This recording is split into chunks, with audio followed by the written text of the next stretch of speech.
안녕하세요. 오늘은 재개발 사업의 조합원 자격에 대해서 알아보고자 합니다. 최근 도시 및 주거환경정비법의 개정으로 재개발 사업 조합원 자격이 더욱 까다로워졌습니다. 자칫 잘못하면 조합원 자격이 인정되지 않아서 청산에 등산이 되거나 조합원 자격을 양도한 후에 조합원 자격이 인정되지 않아서 분쟁의 대상이 되는 경우가 있습니다. 특히 과거 통용되었던 일명 쪼개기는 더 이상 인정되지 않기 때문에 영상을 꼭 확인하시고 미리 위와 같은 일이 없으시기를 기원합니다. 여담입니다만 정부에서 투기를 줄이기 위해서 부동산에 관한 법률을 갈수록 복잡하게 정교하게 규정하고 있어서 법률 전문가들조차 어렵다고 느낄 때가 있습니다. 사실 해석하려면 여러 번 읽어보고 여러 번 구분할 수밖에 없습니다.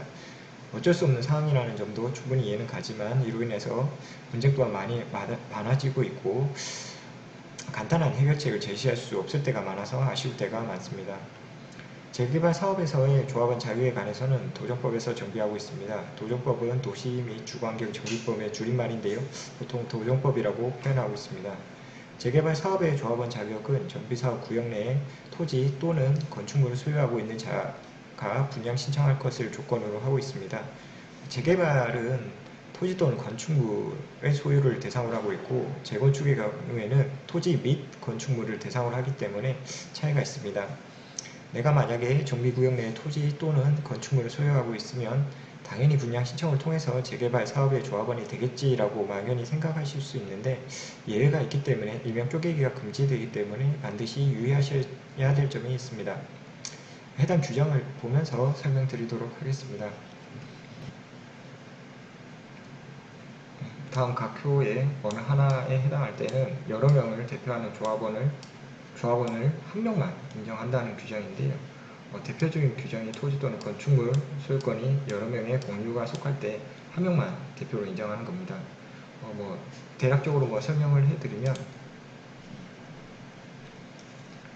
하나의 주택 건물이 있다고 쳐요. 2층짜리 건물이 있다고 치면 여러 개의 분양권을 얻기 위해서 1층을 여러 명의 공유를 한다든지 아니면 해당 토지에 대해서 여러 명이 공유를 한다는 방식으로 과거에는 여러 명의 분양권을 얻는 방법으로 사용되기도 했어요. 근데 이렇게 하나의 토지 또는 건축물에 여러 명이 공유를 한다 하더라도 한 명만 조합원 자격을 인정해서 아파트 분양권을 준다는 그런 뜻입니다.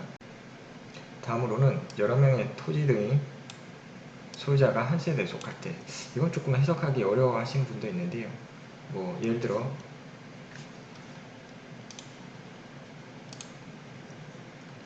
정비사업 부지가 이렇게 있으면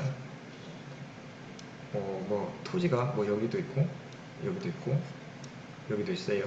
원래대로라면 여기도 조합원 자격이 인정돼야 되고 여기도 조합원 자격이 인정돼야 되겠죠. 하지만 이 토지 소유자들이 하나의 세대에 속한다면 주민등록등본상 하나의 세대에 속한다면 조합원 자격을 하나만 인정한다는 한 개만 인정한다는 그런 뜻입니다. 마지막으로 가장 많이 사용되던 쪼개기인데요. 조합 설립 인가가 되면 대부분 재개발 사업이 정상적으로 진행돼서 성공되는 확률이 많기 때문에 한 명의 토지 소유자들로부터 소유권을 양수해서 여러 명이 공유하는 경우가 많은데요. 조합 설립 인가가 전에는 사실 사업이 될지 안 될지 장담을 할 수 없기 때문에 가장 많이 쓰이던 방법인데요.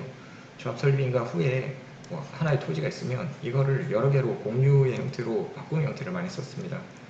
예를 들어 4개로 바꿨어요. 두 번째, 세 번째, 네 번째로 바꿨으면 각각 분양권이 4개가 나오는 게 원칙이었어요. 그런데 이렇게 되면 투기꾼들이 많이 몰리기 때문에 이러한 경우에도 한 명만 분양권을 주는 것으로 변경되었습니다.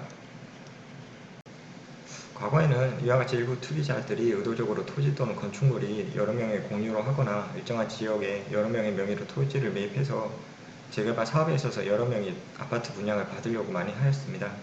뿐만 아니라 일명 쪼개기로 조합 설립 인가 후에 토지 등을 여러 명의 공유로 하여 아파트 분양권 개수를 늘린 방법을 사용을 많이 했는데요. 이 법은 이러한 악용을 방지하기 위함입니다. 현재는 위와 같은 토지 또는 건축물을 여러 명을 공유하고 있는 경우에 대표자 한 명만 조합원 자격을 인정하기 때문에 누구를 대표자로 하여 아파트를 분양받게 할 것인지에 대한 분쟁이 발생하고 있는 게 사실입니다. 재개발은 낙후된 지역을 정비해서 조합원들에게 새로운 보금자리를 마련하기 위한 제도입니다. 위와 같은 제도를 악용하는 자들이 많아서 도요법이 매우 복잡하게 개정되었습니다. 그러나 실제 조합원 또는 조합원이 되고자 하는 분들은 선의의 피해를 받지 않기 위해서 이와 같은 사항을 반드시 확인하시길 바랍니다. 감사합니다. 이상 법장이TV 법장이었습니다. 구독과 좋아요 꼭 부탁드리겠습니다.